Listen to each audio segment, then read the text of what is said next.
I've been with my company now for a good amount of time. I'd say probably about 6 years now. Thanks to the amount of time I've put in, I have seniority over the other associates.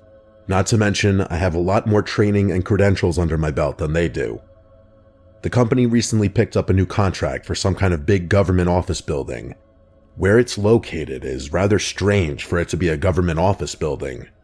I won't get into exact locations, but to give you an idea of what the area it's located in looks like, and what makes it so strange, is that it's located in damn near the middle of nowhere. It's a giant 6-story building surrounded by a giant parking lot. The parking lot is surrounded by a metal fence that's about 10 feet tall. On the top of the fence is barbed wire. There's only one way in and one way out in front of the building at the opening of the parking lot that meets the side road that it's located off of. The side road is about 3 miles away from the main road, which leads to the highway. The fence is completely surrounded by woods. There are literally no buildings, houses, or any other signs of civilization for miles around. Due to my seniority, I get to work whatever shifts and days I want. Typically, I choose to work mornings or evenings, and have weekends or Fridays and Saturdays off. But unfortunately, after a few months of us being at this new contract, we started having trouble keeping the overnight people. During the day, there's usually about 3 guards working all 7 days of the week. On the overnight shift during the weekdays, there's 2 guards, and on the overnight shift during the weekends, starting Friday to Sunday, there was only 1 guard. I should mention before I go any further that every guard is armed on every shift. As I said, we're having trouble keeping people on the overnight shift, mainly on the weekend overnight shift.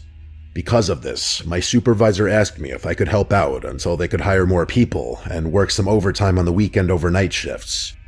I could have, and in hindsight should have said no thanks, but at the time I actually needed the extra money because I was getting ready to move to a new apartment soon, so I went ahead and accepted the extra shifts. The first couple of weeks were fine, no issues, nothing strange. But what happened on the 3rd weekend is what made me regret my decision for the overtime. It was a Saturday night around 2 a.m. There was a very bad thunderstorm going on outside. I was sitting in the camera control room, which is on the top floor. The control room has a window that oversees the back part of the parking lot. In the room, there's 3 large-sized computer screens that show the CCTV live feeds from all the cameras located throughout the building, as well as the few cameras that are outside in the parking lot and by the entrance/exit of the parking lot. I was sitting in the control room doing what I normally was doing while working overnight by myself. I had the lights off watching movies I previously downloaded on my phone, while also playing games on my Game Boy.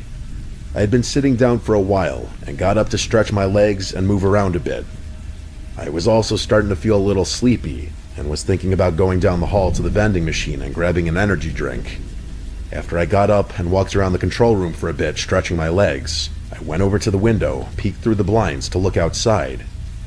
As I was watching, I was looking at all the heavy wind and rain blowing the random debris around. I was just about to walk away from the window to grab that energy drink, when all of a sudden, a flash of lightning lit up the surrounding area past the fence, and just then, I saw a figure dart from one tree to another that was a good distance from it, I'd say about 20 feet.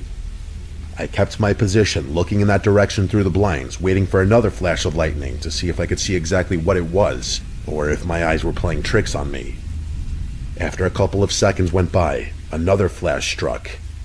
This time, I didn't see anything near or around the tree that I saw the figure move to. At that point, I thought clearly my eyes were playing tricks on me and that it was just me being tired. I left from the window and went down the hall and got the energy drink. I immediately downed the whole thing, hoping that it would kick in soon. I was finished with it by the time it took me to walk back to the control room, which wasn't long, only about 5 minutes. I got back to the control room, and I immediately noticed that one of the camera feeds had been knocked out on one of the screens. It was the camera feed to the back part of the parking lot that the window overlooked. I went over to the window and looked out the blinds in the direction of the camera. I spotted it dangling in the wind from its wires from the post that it was on. I figured the heavy winds must have knocked it off somehow. I sat back at my desk and put in my report for the night, and then went back to what I was originally doing. A few minutes had passed while I was watching a movie on my phone, and I heard the alert sound the system gives when someone is accessing a part of the building that requires a code to be entered on a keypad.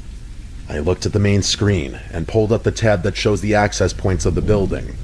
It showed me the one being accessed was the one in the back of the building by the back parking lot. At that point, a shiver ran down my spine as I realized someone was outside. From the shadow figure, to the camera being knocked out, and now to this, the keypad being accessed. Whoever it was had the code because they got in, and the system showed me the green light.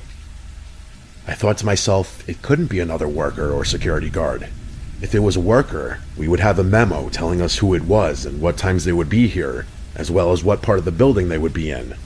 I knew it wasn't a security guard because I would have known about that too. I picked up the phone that was on my desk in an attempt to call the cops, but it was out. I looked at my phone, and of course, no service. I figured the best thing to do would be to try to walk around the hallway and try to get service on my phone. I left out of the control room and into the hallway. I started walking down the hallway toward the service stairwell while looking at my phone, hoping to get a signal soon. Just then, as I was looking down at my phone, the power was shut off. I immediately decided, since I was so close to the stairs, that I was going to run down the stairs to the front lobby and run out the door to my truck. I got to the stairwell and opened it up. It was damn near pitch black in there. I decided to use the darkness to my advantage and walk quietly down the steps. I figured if this person cut the power, they had to be in the generator room, which was in the basement. Unfortunately, the basement was the only flight of steps below the lobby where I was headed. Also, the generator was not too far away from the stairwell that I was in. I made it down to the 4th floor, and suddenly I heard a door open at the bottom of the stairwell. I stopped dead in my tracks. At this point, I knew I was armed, but I was thinking to myself, even though I went through training, I don't think I was ready to shoot anyone. I was hoping and praying that it wouldn't come to that. As I was standing there, immersed in my thoughts about my training with my firearm, I started hearing heavy footsteps walking up the stairs. I wasted no time in coming up with a new plan. I was going to turn around and walk as quickly and quietly back up the steps as possible to the 6th floor where I came from. At the top of the steps, a few feet past the door, still in the stairwell, there's a ladder that leads up to the hatch that leads to the roof of the building.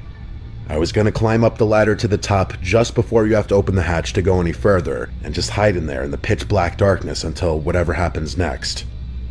I turned around. Just as I did, my gun banged against the metal to the stairwell railing, making a loud clang sound. As that happened, I froze, and so did the heavy footsteps. A few seconds had gone by, and then I heard whoever it was running as fast as they could up the steps. I sprang as fast as I could, running up the steps as if my life depended on it. As I got to the top of the steps, just before I was about to pass the door I had come from, I had an idea to create a diversion on the fly. I quickly opened up the door hard and loud, then let go of the handle and let it close and slam on its own. I continued to run to the ladder and climb up it. By doing that, I would make it appear that I had run out the door. With only seconds to spare, I made it up the ladder. The man, distracted by the door tactic, opened it without even looking in my direction. He ran into the hall, the heavy door closing behind him. That's when I saw my chance. I leapt down from the ladder, only about 10 feet high, landing with a loud thud as my feet hit the floor. I bolted for the stairs. The man must have heard the sound, because I had barely made it down one flight before I heard the door open again and his footsteps pounding down after me. Both of us were sprinting as fast as we could. I managed to stay one floor ahead of him the entire way. When I reached the lobby, luck was suddenly on my side. Behind me, I heard a loud crashing noise followed by a cry of pain. I wasn't certain, but I think the man had tripped and fallen on the stairs. I wasn't about to wait around to confirm. I burst through the door, ran straight for the entrance, and used my key to unlock it. Fortunately, I always parked my truck close by. With the wind howling and the rain pouring down, I hit the fob to start the engine and unlock the doors as I sprinted across the lot. I jumped into the truck, threw it in reverse, and just then caught sight of him. Dressed all in black, his face covered by a mask and hood, bursting out of the building and charging toward my car. I slammed the gear into drive and floored it, tires screeching as I tore out of the lot and onto the side road. It wasn't until I was nearly at the main road that I got a signal on my phone. I immediately called the police. They arrived about 15 minutes later, and I followed them back to the building. I told them everything, filling out reports for both them and my company. We searched the entire building and surrounding area, but found nothing. The scariest part came when they checked the stairwell. Apparently, when the man had fallen, he dropped something. The police recovered a fully loaded, unregistered, semi-automatic handgun. To this day, no one knows why someone would have broken into that building. There was nothing particularly special about it, except that it was government property. Whatever the case, I'm just thankful that luck was on my side that night.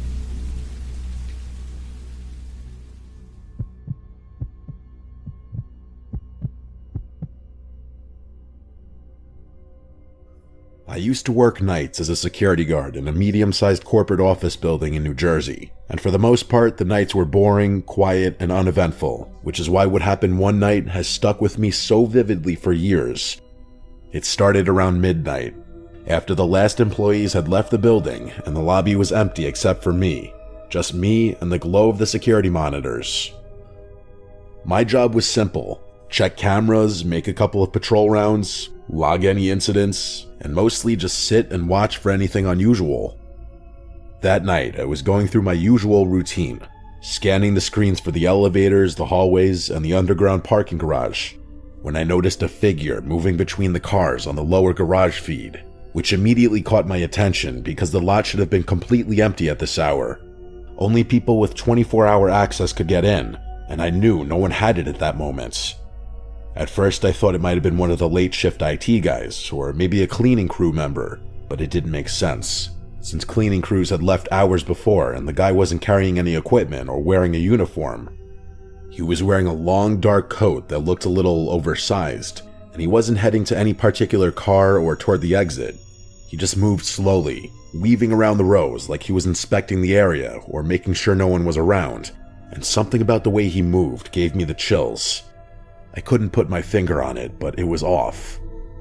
I called the supervisor and explained what I was seeing, and he told me to stay at my post and keep an eye on the cameras, which I did, but my gut told me I needed to check it in person. So I grabbed my flashlight and headed down to the garage. The elevator ride was long, slow, and every floor that passed seemed to echo in the shaft, making me more on edge than I cared to admit. When the doors opened on the garage level, I scanned the lot with my flashlight, and it was empty. Completely quiet. The kind of quiet that presses against your ears and makes every little creak of the building sound huge. I called out, "Hello, security here," but the echo returned empty, and I didn't hear any reply. I walked slowly down the rows of cars, shining the light into every dark corner, every space between vehicles, but there was nothing there. Not a single shadow, not a single person.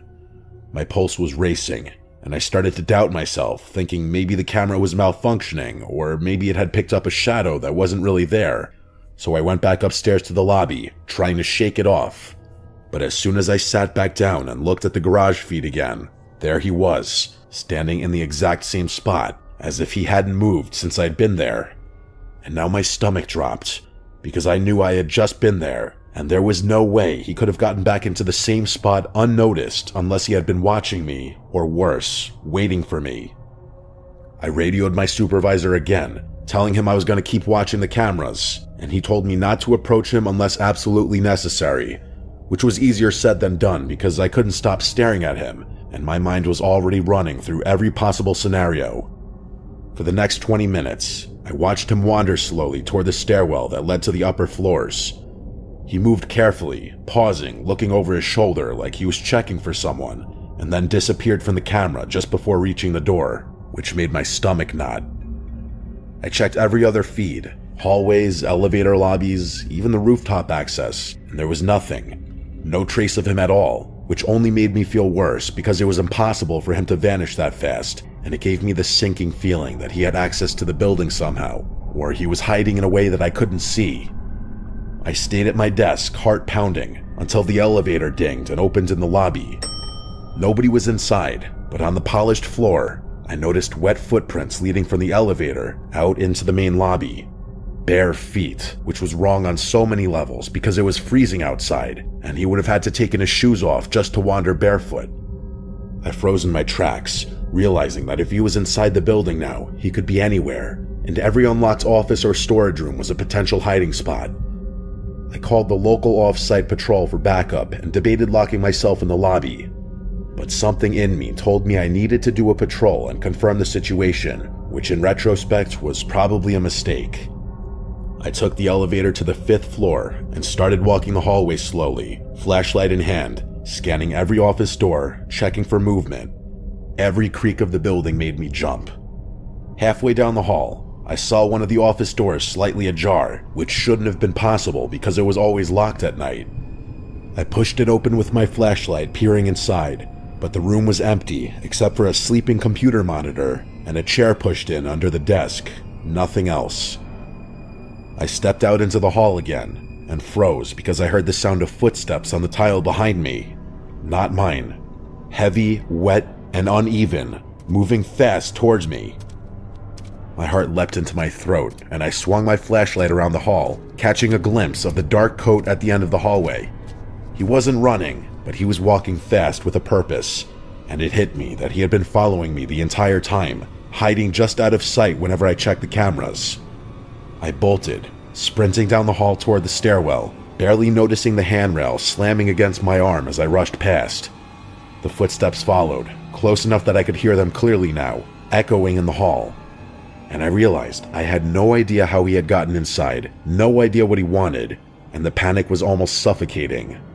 I dove into the stairwell, sliding down a few steps, and slammed the door behind me as the footsteps thundered on the floor above. Then they stopped abruptly, and I sat there shaking for several minutes, trying to catch my breath and convincing myself I had imagined it. But the sound of my own breathing and the echo of those steps made me feel insane. When the patrol finally arrived, I was pale, sweaty, and trembling. We walked the building together, floor by floor, room by room, and the garage was completely empty. No sign of the intruder, no footprints, nothing. And when we checked the cameras, the footage from the time he appeared had been overwritten or corrupted, leaving a gap in the recording that made my skin crawl even more. I quit that job within a month, partly because of the fear, and partly because I couldn't handle walking the hallways alone anymore, especially when the garage was empty and the wind outside made the building creak, because every shadow and every noise reminded me of him walking behind me, just out of sight, waiting. Even years later, I get anxious in parking garages or office buildings at night, and I still check over my shoulder more than I should, thinking I might see that long coat rounding a corner, hearing those wet footsteps behind me again. And I know that what I experienced wasn't supernatural. It wasn't a faceless ghost or a phantom.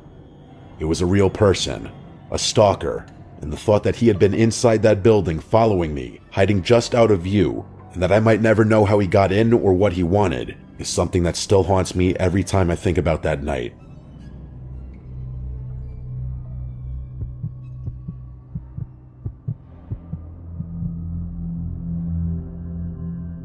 This happened to me a few days ago.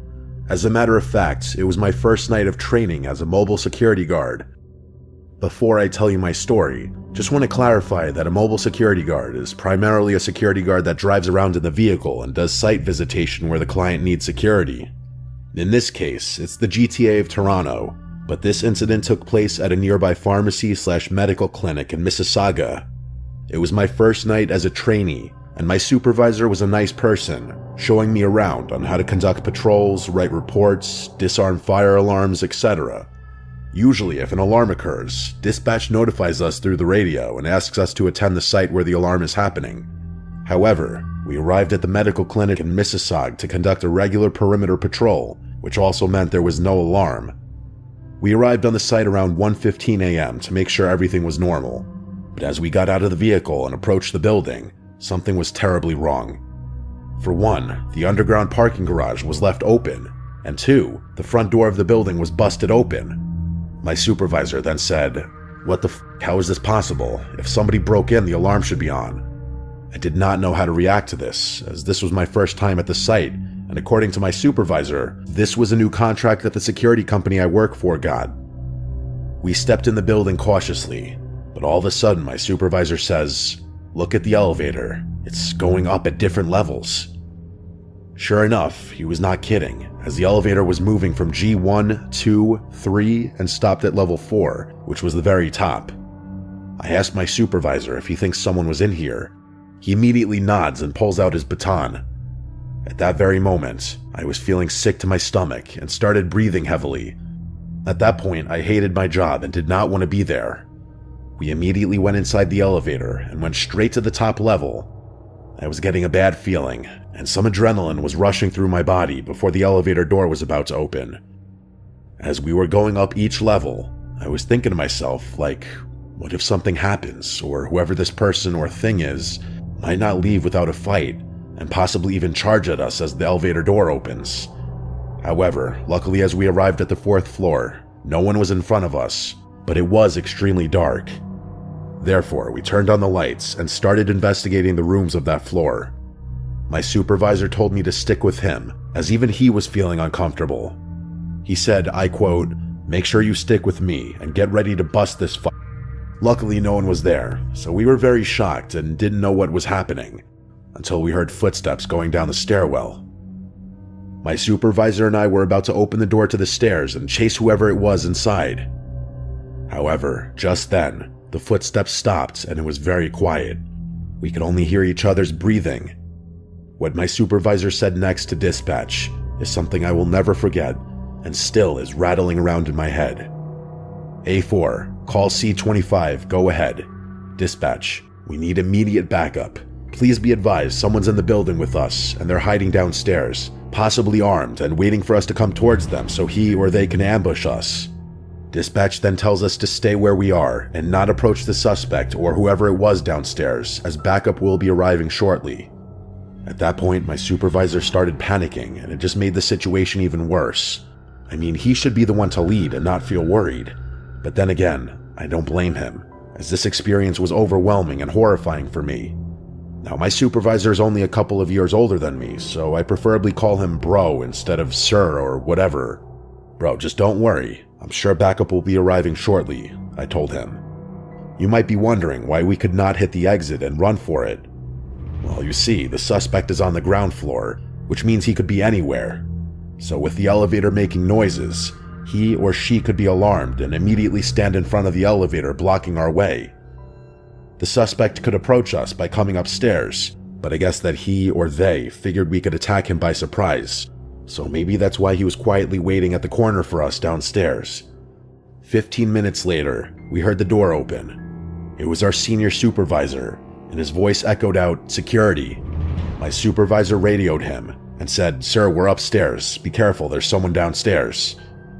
A few minutes later, the senior supervisor met us upstairs and told us to come investigate with him. Therefore, we did. But we looked everywhere downstairs and then each floor and found no one.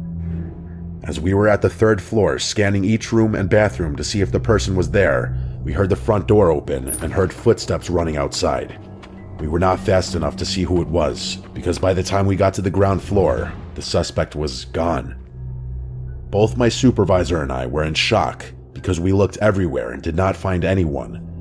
Either that person was in a very good hiding spot, or that medical clinic center was haunted. I don't think I'll ever know. But this was by far the most horrific experience of my life, and coming this weekend, I'll be there again for site visitation, but this time alone, as I'll be trained by then.